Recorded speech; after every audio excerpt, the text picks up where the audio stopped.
All right, and we are live. What is up, everybody? This is Nick from P2W Fantasy here on Tuesday with a great guest. Been looking forward to this one here. I am with Dr. Edwin Porras. Edwin, thanks for joining the show, man. Again, doctor of physical therapy. You do write articles for the Fantasy Points. Great thing that we have going on is your podcast, Injury Prone, is part of the Fantasy Points Media Group, which is the same group P2W Fantasy is as well. So that's been fairly new. We have a bunch of great brands that are affiliated with that, your podcast included. So Edwin, again, thank you, man, for joining the show. Really excited about this one. Can you let everybody know, because this will be on iTunes and Spotify and all that cool stuff, where we can find you on social media, and then talk about what you got going on, a little bit different than your average fantasy analyst when it comes to what you produce and your sort of content. So yeah, can you let us know about those things? No, man, I appreciate you having me on. It's always fun being on podcasts. I think that's the one common thread among most fantasy analysts in general. People like going on podcasts. It's fun. It's enjoyable. I always say to people, feel free to ask me. I don't think I've ever said no. So it's a good time. So I appreciate being on. I'm on Twitter, and you can find all my work on Twitter at FBInjuryDoc. The off season's my favorite time of the year because we get to dispel myths. We get to pull data from the previous year, see how it compares to the years prior. And we really get to start making decisions on how we're going to draft. So it's really my favorite part of the year. All my stuff's over at fantasypoints.com, sort of like you already mentioned. Other than that, my podcast, Injury Prone Fantasy Football Podcast. Right now, the big article that I wrote that I haven't I haven't followed it up since then. It was in March. I wrote about injury prone and what that definition is, what it means, what the data and the information is behind it. So we can get into that a little bit later. But as of now, I appreciate you having me on, man. Absolutely. And I definitely do want to dig into that because initially I saw on Twitter, I forgot, I joined the space maybe like a year ago, a little bit over a year ago. And I remember distinctly multiple times that phrase would pop up, and then you'd get tagged and they'd be like, what do you think about this? What do you think about this? And you'd come in with some either like a joke about it or some knowledge. But yeah, I thought that was interesting to think about, just because myself included, I've been kind of guilty of using that in the past, being just a former athlete and having, college soccer teammates that I'd label that way or look at some fantasy players in that aspect. So yeah, definitely want to get into that real quick. So the Fantasy Points Media, that group media outlet for the Fantasy Points, is fairly new. We have some podcasts on there. How did you initially get linked up with the Fantasy Points in general? Because that's not new for you. Yeah, so it is a little bit of a different story for me, right? I came into the fantasy space in August of 2019. I started a Twitter account, my little egg, and I started writing about injuries. Eventually, I wrote for, several different places. And one place that stuck was when the Fantasy Points core, essentially, which is Joe Dolan, Tom Broly, and Ben Kukanis. They split apart from their old site, and they were sort of in limbo for the 2019 season.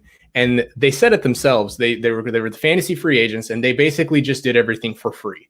They wanted to stay sharp. They wanted to stay on top of the news and the notes. And so they did everything for free. So when I realized that, I don't even know how I got a hold of Ben's email. And I messaged him and I was like, hey, see, you're doing this for free. I'm still a student. I graduate in May. I think that I could bring an injury perspective if you wanted it. We don't have to publish it, but this is what I have to offer. And luckily we did basically what amounted to an interview together, which was a podcast episode. It was like an hour long and went over a ton of injuries. And luckily Ben thought that I was good enough to stay on for their site. And then it just sort of grew from there. And eventually I tagged along to them. I like to joke that I'm the Christian Leitner of fantasypoints.com because I'm just a superstars, right? You got Graham Barfield, Scott Bair, Joe Dolan. You got all those people over there. And I'm just me. So that's how I feel sometimes. But that's how essentially that I got linked up with them. It was a little bit of hard work and a lot of luck.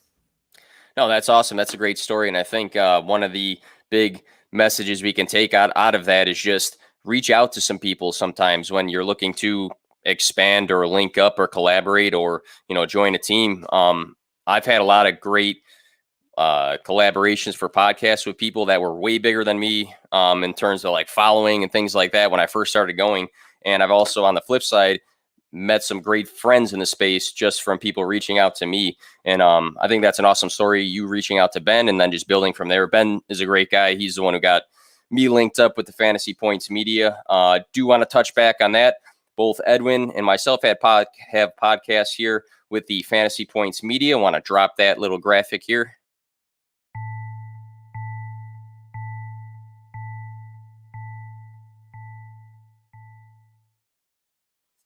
And with the Fantasy Points, Edwin, obviously, you know a lot about the site. You write articles for it. Myself, diving in, I used to do tons of research on like 5, 6, 7 different sites when it came to, writing an article or preparing for a podcast. What I like about the Fantasy Points website is literally everything you need is in one spot. And I love that about the site, just because you don't waste your time trying to find the right information when you have so much stuff in one area. They have the advanced stats. The rookie guide just came out, which is awesome. They have an app version of that. Your injury section has a bunch of the articles on there. And speaking on that, I want to touch on the injury prone is a lie. So you have 2 parts to this. I dug into the first part, and then I realized, hey, I have access to the second part because I have a login for Fantasy Points. Found that out kind of late, but there you go. There you go. A couple pointers just on the article, and then I'll let you speak on your own work here. You spoke about how you like to differentiate between injury narratives and objective sports medicine. So obviously 2 different things when we're looking at what people say versus what is the actual sports medicine side of things there. Injury history is relevant, style of play and BMI, and not so much, according to your article. There's performance impacts when it comes to injuries. Obviously, one of the big stats that I loved about that article is that 2.3% of games are injury free. So that's a small amount of games, if my math is correct there. You also are quoted saying there's no right way to view player injuries, but there is a wrong way. So when it comes to this topic, it's one you speak on a lot. We can probably spend the entire podcast diving in, but can you tell us just a little bit about why you are so firm on injury prone is a lie, and what are some of the things that come to mind when you are making your case for why this should be the case for injuries?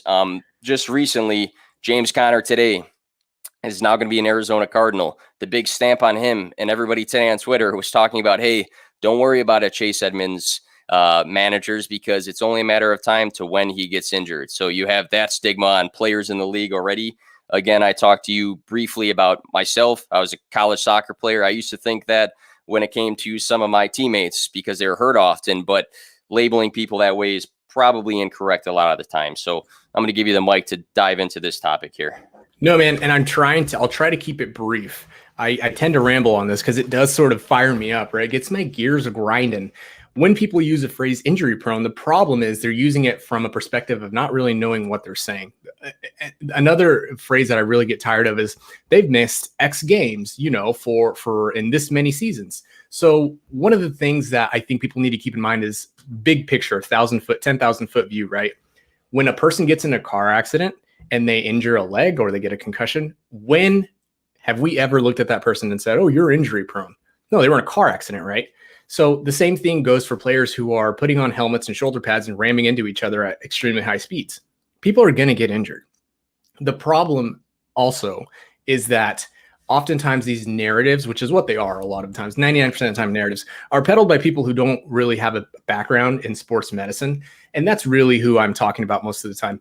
My colleagues who are chiros and PTs and MDs, I can understand having a nuanced conversation about, okay, what does that really mean? Can we dive into the literature? What do you think of the deficits in ankle mobility? But really, when it comes to fantasy football and what's applicable, a lot of times there's no such thing as injury prone. It just comes in shades of gray. And when it comes to the article, I wanted to start from a place that cleared up what I'm not saying. And that's what the first 3 or 4 points are like, this is what I'm not saying, because I think that's just as important as what I am saying. So at the bottom line is, look what you're saying, 2.3% of games have no injuries in them. But it's also important to keep in mind that context matters. And so when it comes to a player like James Conner, he specifically has had connective tissue injuries that are a big deal dating back to college. As a senior, whatever, his last year in the NCAA, he tore his MCL. That's an injury that less than 4% of players actually ever get in college football. Completely having to tear it and needing surgery is extremely rare. Then we saw that he had the high ankle sprain, another connective tissue injury. Then he had the AC joint sprain in the same year, connective tissue injury. He just had surgery for turf toe. That's a connective tissue injury. We don't know why he's having these connective tissue injuries, but he is. And so at this point, I'm out on James Conner when it comes to that perspective. So I guess that was big picture zooming into little picture. James Conner is one of the exceptions. And I start in the article, I say exceptions do exist. If I were to say, name a list of players who are on the exception list, I would say James Conner's on that list. And I think, would this be true or false when we're talking about injury prone in the narratives that we see too much? Do you think that a lot of the times emotions and recency bias come into play? Because a lot when I see it happen is because people get burned for 2 weeks or 3 weeks by a player. Oh, yeah. Or like a guy like Brandon Cooks I talked about before. People kept telling me on the flip side, because I'm still a fan. I'm still a fan of his. People kept telling me that he was injury prone, when in reality, I mean, he did have the concussions going on, but the guy barely missed games before that happened. But then he was labeled as injury prone because of the concussion. So I think emotions and some recency bias kind of come into play with this narrative. Yeah, absolutely. And I think Chris Carson's a perfect example. He really hasn't missed that many games. Truly, he's missed about the average amount of games that running backs will miss, and they've been just random injuries. Another sort of layer to that I really can't stand, and I mentioned in the article, is the style of play, quote unquote style of play. It has nothing to do at all, like very rarely has anything to do with injuries. And so, you layer those things in and you mix a dash of this and a dash of that. And Chris Carson's the perfect player who is a person that you shouldn't fade because you're concerned with injuries. So yeah, when it comes to Chris Carson, I think that that's a good example. He's probably missed like 2 or 3 games over the last few years, but they've happened to be in spots where those managers remember they needed a win, or it was playoffs. Yeah, exactly. Or they decided to keep him in the starting lineup on a Thursday when they probably should have pulled him. One of those things. I'm sure that's what went on. But yeah, recency and emotion, man, those play huge into injuries and injury management.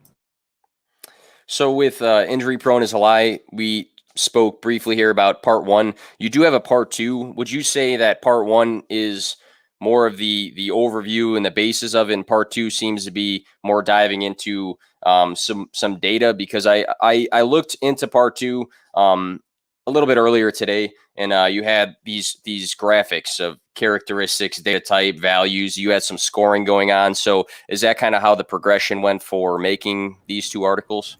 Yeah, exactly. So basically you want to look at these, I almost called them patients. I mean, they are patients essentially. You want to look at these players from a perspective of what is their relative level of injury risk. We know that the highest or the best predictor of future injury is previous injury.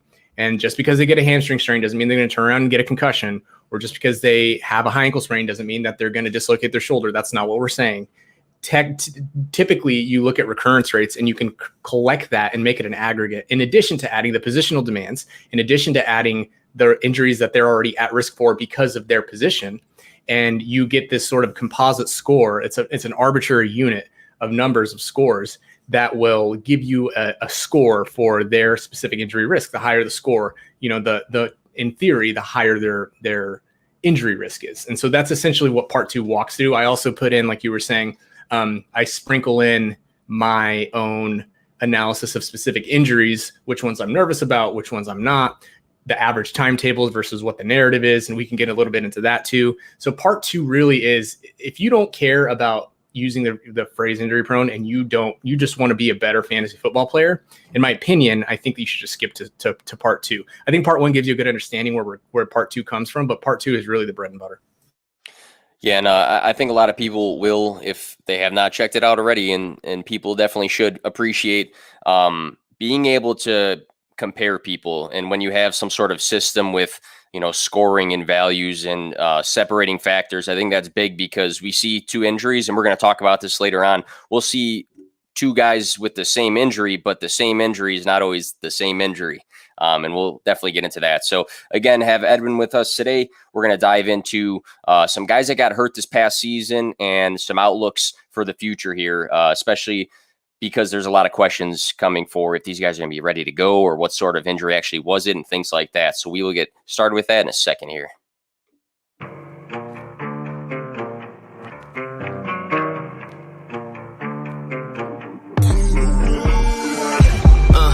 To win, no fear to give. I feel, but I can't forgive. I go all in this time, yeah, I won't regret. I'll pick the best on trip, they don't understand. I play to win, yeah, I play to win. I play to win, yeah, I play to win. I play to win, oh, play to win. I play to win, yeah, I play to win. I play to win.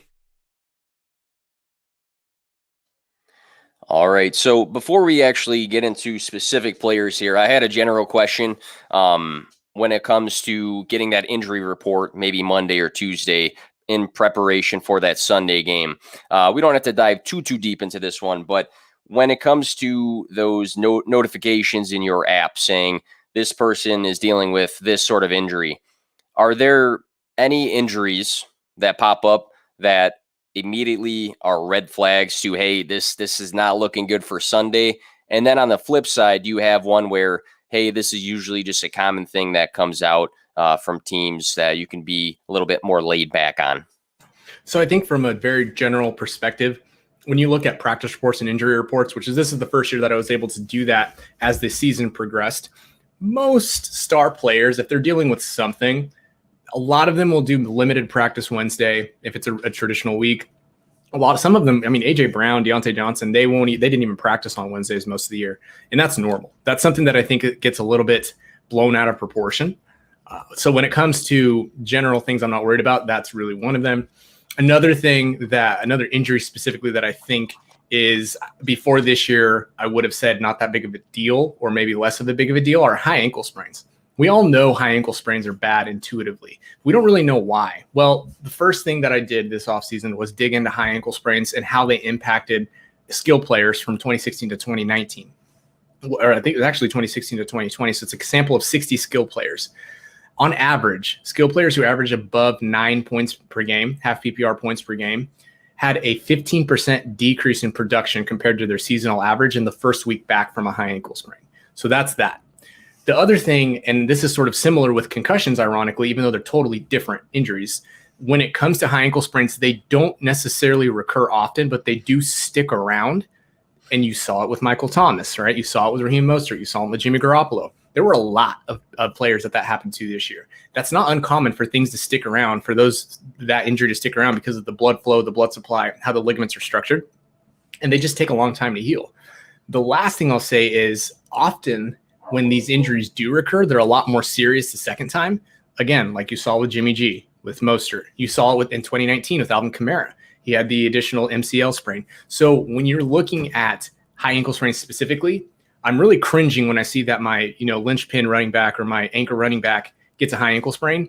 And I am running for the hills on any trade offer from now on moving forward that involves a player, especially a star, player that has a high ankle sprain. I don't think I would have said that last year. So that's definitely the first thing that I took away this offseason.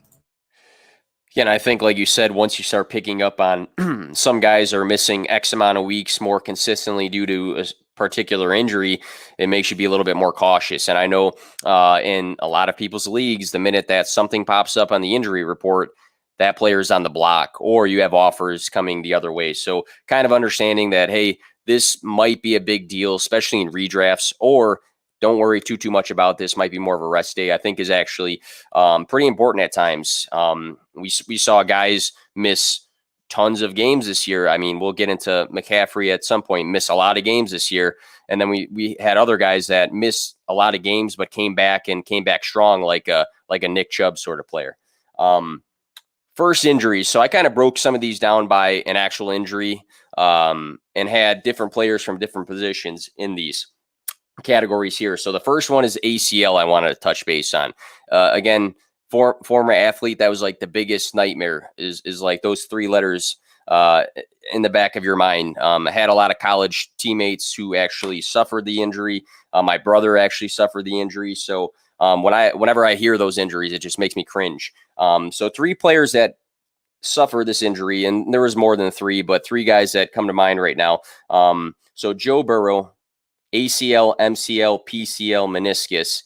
Joe Burrow, weeks 1 through 11, had 13 touchdowns, passing, 3 rushing touchdowns. He was the QB 16 at the time. Rookie season, suffered the injury. Saquon Barkley only made it to week 2, and he suffered the injury versus Chicago, ACL, MCL, and meniscus. Courtland Sutton, a lot of people were excited about him coming into the season. He had 3 receptions this year, and that was it because he had an ACL injury after a 2019 season where he had over 1,000 receiving yards. So 3 different players, maybe three different kinds of ACL injuries. Can you dive into these 3 guys in any sort of fashion you want? Is there separating factors between them? Are they going to be good to go come the start of the season? Curious to hear your thoughts on Burrow, Barkley, and Courtland Sutton. Yeah, let's start with the hot topic, right? So Joe Burrow, I think that's the first thing that we can mention. And when we talk about ACLs in general, like you mentioned, it is an injury that's difficult to come back from, but not impossible. We know that when a player tears their ACL, there's a big systematic review that came out recently. I think I cited it in the article itself. They looked at all ACL injuries for NFL players. The best predictors, there are 3 best predictors that predicted whether these players were going to be able to come back and play at their previous level. I'm going to let you guess them. Maybe you remember them. Do you remember what they were? I That's do all not right off if the you top don't. of my head. That's all right. No, That's I all do right. not off the top of my head. Age younger than or equal to 24, draft Okay. capital typically within the 4th round or higher, and an isolated ACL or a less complicated ACL, which would exclude meniscus, LCL, MCL, right? So those are the 3 best predictors for players to come back at their peak performance. Now, all of that matters within context, because if a player is drafted within the first 4 rounds, they're typically talented and really athletic already, and they also are going to get a longer leash from the front office. If they have a less complicated ACL injury without any type of complications, then their rehab is going to go a lot more smoothly. And the last thing is obviously age. Our bodies, believe it or not, I hate to say this at 28 years old, we are in peak physical condition at 25. Now, unless you're like a CrossFit freak or, a triathlete, the level of your level of athleticism in general sort of, capacity starts to really level off around 25. You're either going to plateau, which a lot of these guys do, right? Because they're also in peak performance shape. But a lot of times that's when you start to see the athleticism sort of at least plateau or come down, which is a big reason why, running backs are not so valued after the age of 26. So those are the things you look at with ACL tears. Now, positional demands matter too. Now we can get back to Joe Burrow. And if I'm rambling at any point, just let me know. So Joe Burrow. Hey, I love it. Keep going. Joe Burrow, right? ACL, MCL, probably meniscus. I did see something, PCL. We don't know if it was a complete tear. That's a complex ligament tear. That is a complex injury. He is nowhere near ready to go back as of today. And I'm concerned he's going to start the season on the PUP. And even if he doesn't, you'll be throwing him out there with significant psychological apprehension. He's going to be skittish in the pocket more than likely, right? I can't predict that, but I mean, it would make sense. Any human would be skittish in the pocket after that injury. And I'm just not convinced that he's going to be back by week 1. I like, not to cut you off, Edwin. I like that point a lot because it's been brought up in a few podcasts before, because I noted, I said, if I'm the Bengals staff, they keep saying we're optimistic he's going to be ready for week 1. Why, when they're speaking in front of competitors, are they going to say probably not week 1, maybe like week 3 or something like that? So prepare for that. So I do like that outlook on Burrow. But go ahead. No, that's good. And so even though from a positional demands perspective, even if Burrow is back in week 1, I'm convinced of his rushing. I'm not convinced his rushing upside. He's going to meet it at least for the first month of the season. I'm nervous about that. Of course, everything that I'm saying, I'm not saying in absolutes. Things can happen. Joe Burrow is an extremely athletic dude, really, really good player, obviously. But just even if he plays in week 1, I'm nervous of his ceiling. And if you're drafting at ceiling, like you should be if you're playing to win, you like that? I'm a company man. I can do that too. If you're playing to win, when you say that, but that's right. then you maybe shouldn't consider drafting Joe Burrow. So I can move on, or I can let you sort of take the reins. Sorry. So with Joe Burrow, would you agree that, so I saw a graphic. It said Joe Burrow with Penei Sewell, who's the number 1 offensive lineman in this draft, and any receiver, and he was making the pass. Then they had another graphic that said Joe Burrow and any lineman getting sacked and him not being able to throw to Jamar Chase. So I'm thinking Bengals staff wise, it would be very smart to get this guy more protected coming off of this injury. And I know this guy wants his guy Jamar Chase, but man, this guy just needs protection, especially like you are saying with the obviously physical factors, but some psychological factors coming back from this sort of injury. You want this guy protected as much as possible. Yeah, I think that protection for him is going to mean a lot psychologically. And it's going to be one of those things that you worry about. Like I said, for fantasy purposes, I'm nervous for his ceiling this year. It doesn't mean that he can't reach it next year. But I'm just not, he's not a guy that I'm drafting if I have ceiling in mind specifically. All right. With Saquon Barkley, so we got a completely different position here. A bit different of an injury, even though it was labeled ACL. What's your thoughts on Saquon? I actually asked this question too, and maybe I can ask at the end of the podcast. But do you believe Saquon is a top candidate for a comeback player of the year? I do. I do think right now, depending on where he's at in his rehab, which we obviously don't know, he's definitely a candidate for a comeback player of the year. Look at it like this, right? The 3 rules I mentioned before. How old was Saquon Barkley when he had the surgery? I think he was like 23 years and like 10 months or something, right? 23. High draft capital. I think we can all agree, though the word generational is overused, but he is quite literally generational. Yes. And he also he did have a meniscus tear, but I think they were able to suture it. In other words, it was a little less complex, a little less complicated. They didn't have to cut anything out, which is a positive sign. So it's moderately complicated. It's not a maximum complication. The last thing that's really going to help him out is, guess who has the closest athletic comparison to Adrian Peterson since Adrian Peterson at the position? Saquon Barkley. His athleticism's off the chart, right? There was a video of him that surfaced a few weeks ago, and it was him seemingly behind in his rehab, but we didn't know the context. We don't know if those the single, I guess, unilateral lunges he was doing. We don't know if that was his warm up. We don't know if that video was taken 2 months prior. We don't know a lot. But it did seem, if we were to take it at face value and say that's where he is today, where he was at that point, he would be a little bit behind. He shouldn't be. He should be ready by week 1 based on the average time frames, 9 to 10 months. He should be back by week 1. But again, you always got to hedge your bets.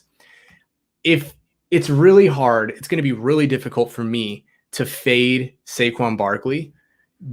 And even if I say I'm not going to draft him for ceiling, his best finish is RB2. His worst finish is RB10 on a points per game basis.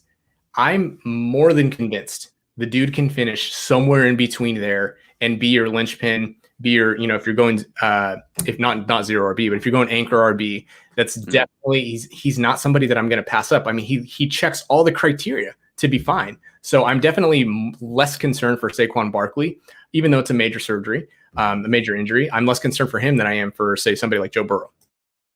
Would you expect so let's say, a lot of people play redrafts. It's probably the most common leagues. A lot of us play Dynasty and are all into it, but that's not the most common sort of fantasy fan. So Saquon Barkley in the past has gone somewhere between 1 and 3 for redraft. Next year, would you be concerned about any sort of easing him into games, or do you think they're gonna? I mean, it's hard to tell now. I mean, we're crystal ball predicting the future, but do you think it's going to be an ease into games, or are they just going to open the gates and say go? Excuse me, you're making me argue with myself. So the devil's advocate argument would be he's coming off an ACL tear. His workloads are going to be massive. I do think they pretty much kick him off with a big workload. And we know that there's a 3 to 6 times increase in soft tissue injuries for players who are increasing or decreasing their workloads too much. He's going to be coming from a massive injury, then into training camp, then into practice, when he wasn't playing football for a period of 6 months, whatever it's going to end up being. So if there's anything that you would worry about with Saquon, it would be soft tissue injuries like hamstring strains, calf strains, groin strains, something along that nature. But again, especially if he falls to 3, man, if I'm at the 3 spot and Saquon falls there, I'm happy to take him and then just hammer receiver after that. I'd love to do that. I think just knowing the value of the name too in like a redraft league, even if you do take him that high and he has those opening weeks, I mean, you might be able to use that sort of value anyways. So good points there. Shifting to Cortland Sutton, I'm not a big Sutton guy, to be honest. I know you mentioned his teammate in that article, Jerry Jeudy, with his movements and maybe some underlining red flags with him. But talking about Cortland Sutton, when it comes to Joe Burrow and Saquon Barkley, obviously their movements, their rehab process is probably a bit different.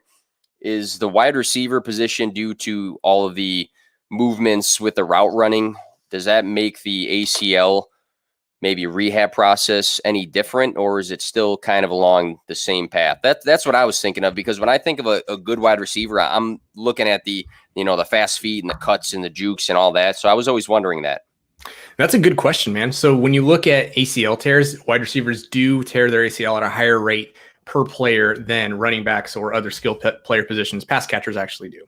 My theory, and I need to look a little more into this, excuse me, is that there is something to the non-contact nature. There is something to the idea that their physical demands do require a lot more cutting, hard, fast cutting more quickly and more often than a running back would.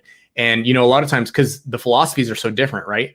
With wide receivers, I mean, yeah, you'd love to take a step and go, but you're not always running a go route. Sometimes you're running a post, right? Sometimes you're zigzagging. Sometimes you're pass blocking. Sometimes you're running a bubble screen. Like, the demands are so different and when it comes to a running back, yeah, they're trying to put their foot in the ground and go. So yeah, the physical demands definitely matter. And the other thing is, open field tackles. When you have somebody in the open field and a DB is diving for your legs, that's something that you typically don't want happening, right? So that's probably another situation. Yeah. Right, exactly. That's another factor to consider when it comes to wide receiver ACL tears. When it comes to the rehab, it's really the later stages of the rehab where that starts to matter. You do look at the differences. That's where they split. With a running back, you're probably working a lot more single step cut, jump cuts, box jumps from higher up places, from higher elevations. And with wide receivers, you're probably doing a lot of lateral movements, a lot of cutting, a lot more frequent cutting, quicker cutting. So yeah, the rehabs do tend to split towards the end of the rehab process, but that shouldn't necessarily impact their progress overall. And Cortland Sutton was actually already running routes like a month ago, I think I saw. So he was on schedule, if not ahead of schedule. And I am absolutely excited to see what Cortland Sutton does this year. He's another guy, right? High draft capital, super athletic. He is not in the best situation, but I mean, when it comes to getting an injury discount, I'll take Cortland Sutton wherever he falls to me. I'm assuming, without looking at ADP totally blind, he'll probably fall to maybe the 4th or 5th round. Low. He is going pretty low, and a lot of people are attributing that to Drew Lock at quarterback. If that stays constant, a lot of people, wonder what's going to be the role between him, Jerry Jeudy, and Noah Fant. But yeah, he is slipping low, and I think the injury stamp on him has to do with it. Same with guys like Paris Campbell, who we didn't see this past season, but people were excited about prior. But I like the point about the rehab process, because I see a lot of videos all the time, just on Twitter, of guys getting further along and then them doing some more kind of position specific movements and things like that. If I'm not incorrect there, just seeing myself in athletic training rooms, seeing athletes starting to do some motions for, tennis related activities versus, a volleyball player getting ready to get back into action, I think is always interesting too, when the injuries seem to be the same, but you're prepping for two different things. So yeah, great points when it comes to the ACL. We went through quarterback, running back, and wide receiver there. Achilles, I want to jump into. And the reason I want to jump into this is because, again, we talked about narratives on Twitter, or, in any sort of space. You might be with your buddies talking about injuries or watching some games, whatever the case is. But the Achilles injury is one I've always heard a lot of different things about. This past season, Marlon Mack, week 1, Jonathan Taylor had the doors open for him, more so later, but he had that injury. OJ Howard, I've been an OJ Howard fan for a long time. I still have some hope for this guy, just because we talked about athletic freaks, and this guy's an athletic freak. He played weeks 1 through 4, and looking just into some things before we jump into this, I watched some Kobe highlights, because Kobe had that game where he shot that last free throw after just going off, and then he was like, that's it. And they're like, it's the Achilles. So again, Edwin, the reason I want to ask this is because I've seen a lot of different perspectives, and I've seen the most extreme things, such as there's not a lot of people that come back from Achilles injuries, and it's such a tough process. It's one of the worst. What's your thoughts maybe on that injury, and then any notes on any guys or anything else you want to jump into? Yeah, and so I think the most important thing to keep in mind when it comes to Achilles injuries is that they're compared often to ACLs, and the reason that they're different is because the subtle difference between a ligament and a tendon matters a lot. A tendon, which is an extension of the muscle itself, it connects to the bone. So any contraction you get from the muscle is pulling from the muscle through the tendon, sort of like a bridge to the bone. So it's sort of like a situation where it's not a static structure, but at the same time, it's not a muscle. So it's connected to the live structure, and it just generates more power. A ligament, on the other hand, is a static structure. It's not connected to the muscle. It's a bone-to-bone connection. And so you don't need it to produce power. You just need it to stabilize. And so that's the big difference between a tendon and a ligament. And when you get a ligament, when you rupture a tendon, you automatically lose the power in the muscle. You automatically lose any sort of, maximum 1 repetition max, for example, that you had prior to, and you're starting from scratch, and that muscle and that tendon really need to rejoin, and it never really comes back to what it was before. Whether it's because of scar tissue, whether it's because of neurological connections, it's just difficult to come back from an Achilles injury. And so here are the numbers on tendon tears. So when it comes to an Achilles tear, the study done in 2019, I believe it was, let's see here, it was the epidemiology and outcome of Achilles tendon ruptures in the National Football League. Basically, what they found in the end, and I can't see the name of the author, I would say the last name, it starts with a P, Perek, I think it is. There's a post-injury reduction of 88%, 83%, and 76% in power ratings for wide receivers, running backs, and tight ends, respectively, over a 3-year period. So the power ratings, I think what they did was they took the vertical jump, the sprints, and then something along the lines with their production. So after an Achilles tear, you just have this massive drop in overall athleticism, right? It's up to 78% in tight ends. When it comes to patellar tendons, which is a tendon at your knee, you get it's got the NFL has the lowest return to play rate after this patellar tendon tear, which is incredible that Will Dissly. It's incredible that he's still even playing in the NFL. He's had 2 tendon tears, Achilles and patellar. So basically, to round it up, because I'm rambling at this point, Marlon Mack and OJ Howard. Mm-hmm. Marlon Mack will likely just be more of a nuisance than anything. He's a 4th-round draft pick. He's on the border there. He's not a great athlete. He's beyond the border there. And it was a pretty complex injury. He's very unlikely to be productive again in the NFL, let alone for fantasy purposes. OJ Howard, you got to tell me, what round was OJ Howard taken in? I might have to Google it off the top of my head. Yeah. I think so. I think that draft round is the 19th overall pick. So he's got pretty high draft capital, and he's really athletic. The problem is he didn't produce before the tendon tear, right? So that's the biggest issue. When it comes to his athleticism, he's absolutely a freak of nature. So even though I think that at this point his ceiling is capped, there is still some hope that OJ Howard can stay relevant in the NFL somewhere. Mm-hmm. I just don't think that the ceiling that we perceived prior to the tendon tear is highly unlikely to be reached at this point.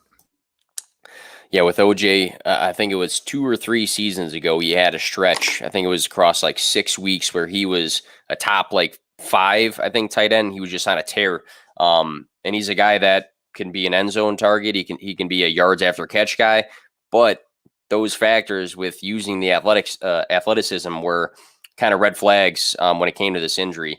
Marlon Mack, people were not overly concerned about him rejoining the Colts with Jonathan Taylor because of his emergence, obviously more so the second half of the season. But man, with OJ, I just wanted that little bit of hope still. And, with seeing not a great production, like you just said, where we can say he finishes the top 10 guy or something like that, I think the injury's a little detrimental to the truthers. But would you, so overall, again, we talked about the loss of power, I'm sure,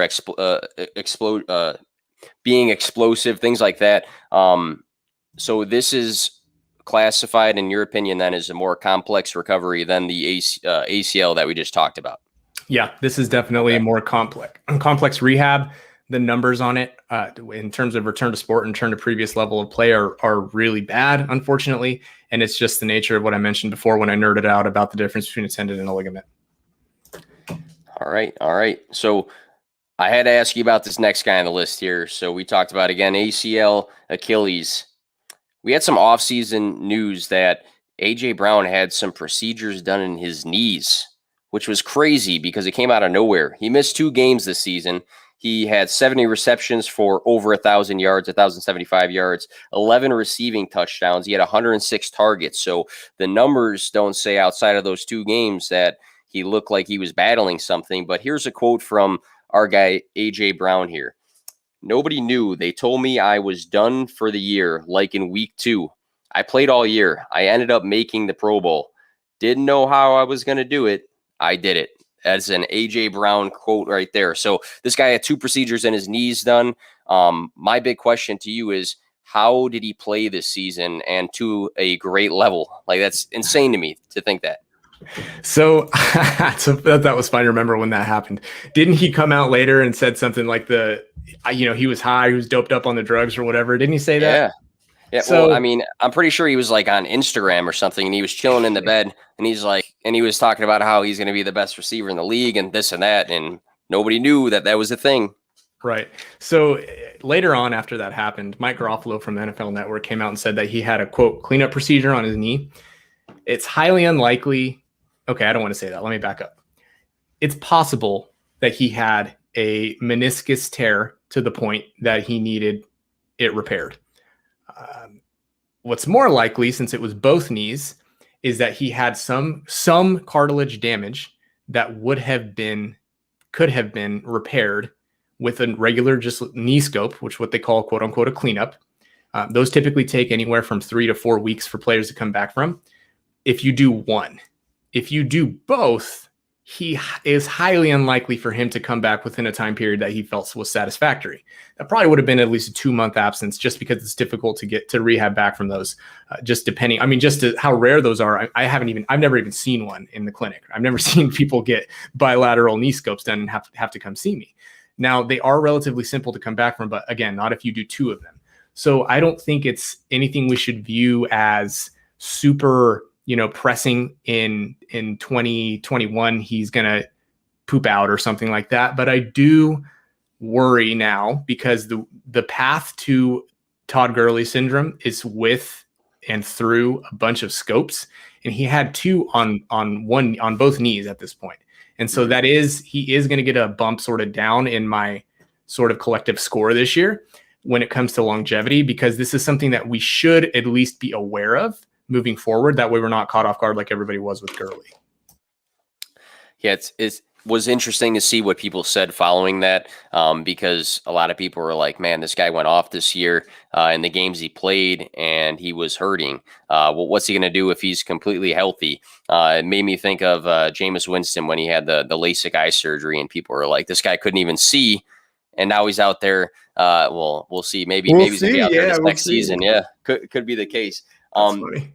With A.J. Brown, was it with something like that? Was it a smart decision for the organization to let him prolong something like this? Man, I don't know. I mean, now you're putting me on the spot. I don't know if you called the Tennessee Titans or not and discussed this already. Right. So if you did not, we can always move on from that. But I that was one of my thoughts. Like, hey, if they knew about this, I wonder if it was smart to just like let it be until he hit a wall, or what the case was. I don't know. Here's what I always say when it comes to situations like that. I was not in the room. I didn't see his imaging. I didn't know his symptoms. I wasn't a part of the medical staff that evaluated him. I don't have any contribution that would be of use. That if he decided to wait and he decided to wait, I'm going to assume in medical team were thorough evaluation, if that makes sense. Yeah, Totally makes sense. Yeah, it's tough if you don't know the extent of the details to actually come in and say, yeah, this was good, this was bad. Obviously, they have people in the organization that are making these sort of decisions and things like that. So I'm sure they have staff that are qualified to do so. I got a couple more guys, and we're getting close to the hour mark here. We usually cut it off around there. I got a few more, so maybe the longer we touch base on. Oh, might have lost him there. I think we'll wait a second here for Edwin to get back in here. All right. All good? Lost you. Yeah. Yeah, the funny thing is I actually had to connect my internet to the computer for all the recent streams because on 2 of them this past season I had my guest host because I got kicked off of my own streams. So oh wow. Sorry that might have been me. No, you're good. No, you're all good. You're all good. So Dak Prescott, great opening start to the season this past year. Weeks 1 through 5, he played. He got hurt in week 5. 9 touchdowns in his first 4 games. 450 or more passing yards in 3 out of 4 of his first games. He was the QB1 weeks 1 through 4. He got hurt in week 5, and across that, he was the QB4. It was tough to watch. It felt like emotional to see him go down because you knew it was bad. You saw the reactions on the field, the fans gave him the standing ovation, things like that. It was tough to watch. So he had that compound fracture, dislocated ankle. So he got the contract. Will this past injury for Dak Prescott, should we see a different Dak moving forward? Because, again, we saw the injury. It looked gruesome. We've seen a lot of guys come back from crazy things. We saw Alex Smith come back this year and play football, which was insane. Should we be worried about a different Dak Prescott, or is that more of a rumor or a myth? So it depends what perspective you're coming from, right? So when it comes to the specific injury that he had, it was a fracture and a dislocation. Those are definitely serious injuries. They're definitely injuries to, you don't take a lightly. An open fracture is what they're actually called now. That's sort of new terminology. So the crazy thing about it is that I have the numbers here from a study that they did on distal fibula fractures in the NFL. And the name of the authors are Werner, Brian C. Werner, and a bunch of other of their colleagues. They looked at all of these distal fibula fractures. And what they saw was that in offensive players, since, let's see when this study was done, I think it was a pretty long 2000 to 2014. So 197 isolated distal fibula fractures. And there were, let's see how many of these were quarterbacks, because I had it on here. When it comes to quarterbacks, the combined fracture dislocation, or combined tibia fibula dislocation fractures were 0. From 2000 to 2014, there were no quarterbacks who had that injury. Jeez. And so the fact that Dak had that injury was sort of a freak outlier in the first place. There were 2 isolated incidents, 2 isolated fractures of the fibula, but not to the extent that Dak had it done. Now, he is doing great right now. I just watched a video of him last week. He seems to be planning on that foot. He seems to be throwing. His throwing motion looks, whatever you want to call it, with a dude who's rehabbing from an ankle. He should be back. The average return to play for these is typically around 7 to 9 months, depending on the individual. And the thing about Dak is I sort of worry the same way that we worry about Burrow's ceiling. I worry about Dak's ceiling when it comes to rushing. This is definitely an injury that you worry about when it comes to the psychological impact. That's definitely something that you worry and you wonder about. Is he going to be nervous to take off? Is he going to be more willing to go into the pile at the goal line? Because Dak is one of the most, mobile quarterbacks. He uses his feet a lot. And even though he can stand in the pocket and throw for freaking 400 yards like he's done the last 2 years, his ceiling and the Konami code effect is really what makes him great. So I worry for Dak for his ceiling. I think if you take him and you're like, give average expectations, you temper expectations, and we can be really surprised once he gets to see legs back under him in 3 or 4 weeks. But I do, for the beginning of the season, at least worry about how he's going to transition back into the pocket. So would you say, you've mentioned this a few times now, the psychological factor about getting back into the swing of things and maybe having those flashbacks or those hesitations, is that one of the most common, I guess, domino effects of a big time injury, is seeing how somebody psychologically gets back into the swing of, hey, normally I like Dak Dak would lower his shoulder and hit somebody. I mean, now, like you're saying, I don't know if that's the case. So that's a common factor. Yeah, that's definitely something you worry about. I mean, the sports psychology side of this is huge.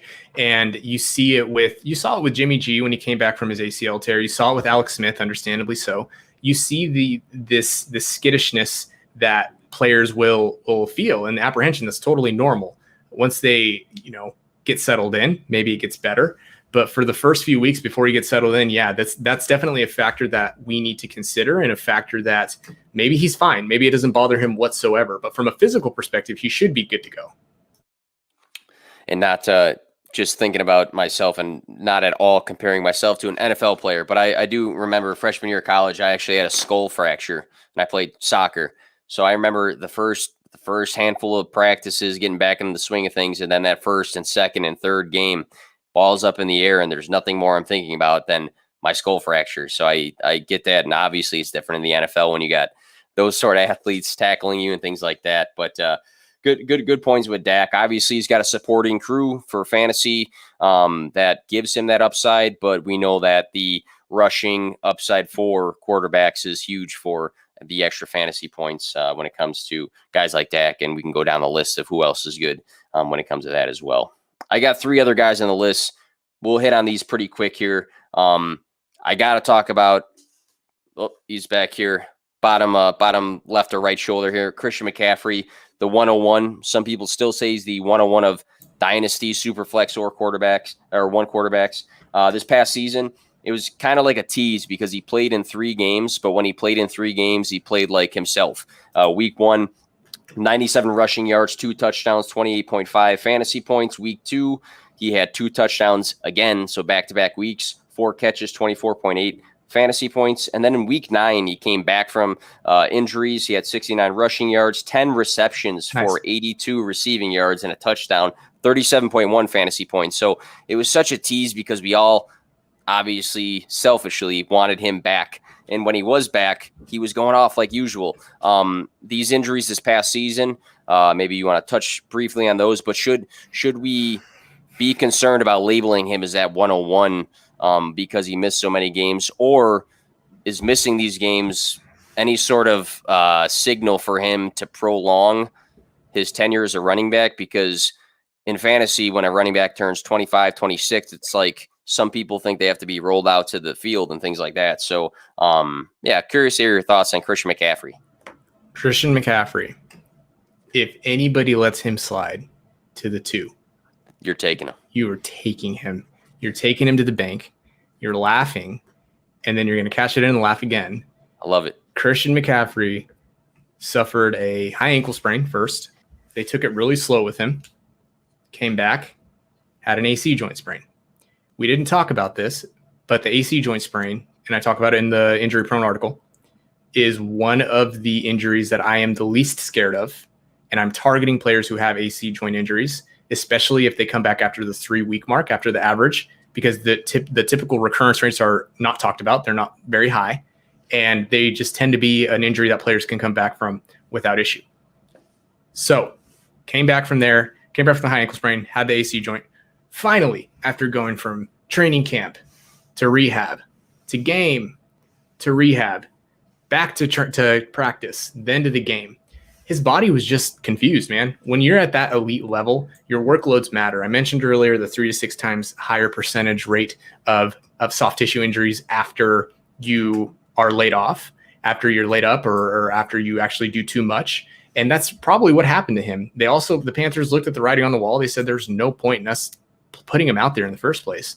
So this quad strain that he had was probably a little bit of let's protect him, and also probably a lot of his body just going haywire. Now that he's back into the groove of things, he had 2 injuries that should be healed by now, and 2 injuries that don't recur, and the volume that he's going to get, hopefully with an improved offense now with Sam Darnold back there. I mean, dude, no, if anybody tells you that they're worried about Christian McCaffrey, then that's how you know that's a bad fantasy player, and they don't read any injury analysis. Because I've seen the label injury prone related to Christian McCaffrey. And again, we talked about emotions and we talked about recency bias. And I think those are 2 major factors with Christian McCaffrey. And I like the point about, where they were in the season. It's like 2 different mentalities. If you had McCaffrey in a redraft, you were like pounding the table, like put him out there, put him out there. But if he was your dynasty running back, you're like, hey, you know what? He's all right. Let him have a longer career, not getting, more and more banged up to win like 3 games or whatever they won this year. But yeah, that was a major factor. And if people don't kind of think about that, I think you're missing the bigger point of how an NFL organization runs, especially if they're not winning games. 2 quick guys here. Maybe it's quick topics. Trevor Lawrence, we're assuming he's going to be the 101 to the Jacksonville Jaguars. He had a labrum surgery on his non-throwing arm. My big question, I guess, is why is this a thing? So good question. I don't know what happened to Trevor Lawrence in his non-throwing hand. It's a super common injury. It could have happened on a tackle at some point. It could be a chronic thing he's had going on since, high school. Basically what the labrum does, it's cartilage. And the way that the shoulder sits in the socket, the shoulder bone sits in the socket of the shoulder, it's not very stable because it's really mobile. And you can think of it as like a baseball sitting in a cup. And then if you were to wrap some paper around the baseball, that's what essentially the labrum is. It's a shelf that protects the shoulder from popping out. He had some damage. He had a risk of dislocating, or probably had dislocated or subluxed in the past. They just decided to clean it up. And it's not anything you should worry about, especially in a quarterback in his non-dominant arm. Yeah, when people see the word surgery, the lights start going off in the head. But yeah, I saw that from a few people asking, like, how he's not doing much with that other arm. How does that happen? But like you said, could have been contact or anything related to that. My last question of the day for you, Edwin. Kenny Golladay is now a New York Giant. He really was involved in 4 fantasy games this year: 17.7, 16.2, 14.5, 17.4. 2019, he led the league in touchdowns. My question for you is, I saw a lot of rumors out there that he had the hip injury, the hamstring injury, and a contract injury. When those weekly reports popped up, it was so weird because it seemed like he was coming back and then he wasn't. Seemed like he was coming back and then he wasn't. Do you think that is that a rumor, you think, in your mind? Obviously, we don't know, but do you think that there was any sort of implication that, hey, maybe he could have came back, but he was kind of stalling on doing so, or the organization? This was the most irritating thing to deal with. And after that picture came out of him, with a female person and dance or whatever they were doing, posing for a photo, that was my tell that it seemed as though he was fine. I think he was fine. I think that it was something that we don't need to worry about or concern ourselves with. The thing about fantasy players too, and sort of to give a big picture philosophy, I think that when we see something, our gut is to respond in a way that makes us feel like we're doing something. The bottom line I've learned, especially with injury analysis, because teams aren't always forthcoming, is that if there's no information to go off of, there's really no actionable decision to make. You just have to proceed as if everything's normal. And when it comes to the contract situation, when it comes to the vagueness of the injury, when it comes to the inability of 5, 6, 7 injury analysts that I've seen on Twitter trying to find the play where he was injured on, I think Occam's razor, man, the simplest answer is probably the right answer. He saw the writing on the wall with his contract. He knew they weren't going anywhere. And he was just, I don't want to say dogging it, but at the same time, it was probably a legitimate injury that he said, hey, I just want to take time to rehab this. There's nothing that makes me worry about Kenny Golladay other than Daniel Jones. Oof, the little dagger at the edge of the statement right there. Yeah, had to throw that in. Off of what you just said, obviously you're not going to nag on other injury analysts or people that maybe just talk about injuries that are not actual injury analysts. Do you see that often, looking for something that's not actually there? Is that common at all, or looking for maybe more than is actually present, when it comes to maybe analyzing the length of injuries or how bad an injury is? Or is that maybe just more related to this situation where we didn't have enough details, so we were looking for them? I think that that's a good question.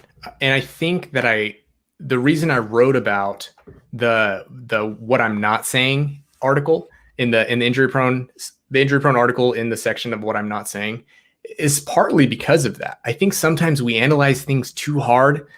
as injury analysts, I'm guilty of it too. I'm looking at something and I'm saying, well, are they moving 2 degrees less, from their hip because it looks like they're trying to compensate from their knee on that cut? Does it look different than, X, Y, or Z? I think analyzing a random sample of information or video or film when you're trying to determine risk is just fruitless. I don't think we're going to get anywhere with that.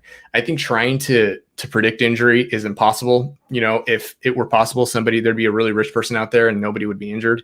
So yeah, I do think there's a little bit of that. I do think that we're too reactionary and we want there to be an answer to the question that we're asking. And so we'll find it where we think it's the most convenient. And so I don't think there's anybody in particular that does that per se, but I do think that as a whole, we probably do a little bit too much analyzing of just like a small sample of film. So yeah, I definitely do think that there's something to that.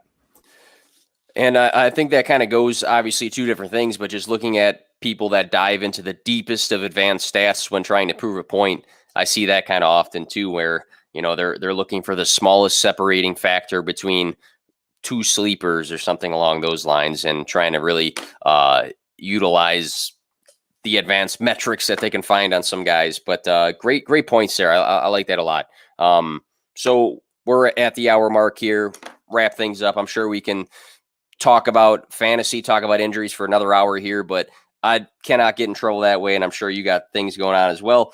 So thank you very much, man, for coming on the podcast. Great talking about something different, because I feel like during this time we talk about too much of the same things. We have the rookie class coming in, so it's nice to talk about something different. Yeah. Where can we find you? Anything else you want to plug? Maybe something you have coming up that we should be looking out for? I just did a study on concussions, so look for that to be out at some point, and missed games, stuff like that. Other than that, follow me on Twitter. Thanks for having me, man. At FBInjuryDoc. Absolutely. And this will be out on iTunes, Spotify, all that good stuff soon this week. And we will be live again here at P2W Fantasy on Thursday. Victoria and Bobby Bruce on the show. So look forward to that. So thank you guys for tuning in, whether it was live or on the podcast. And have a nice night, everybody.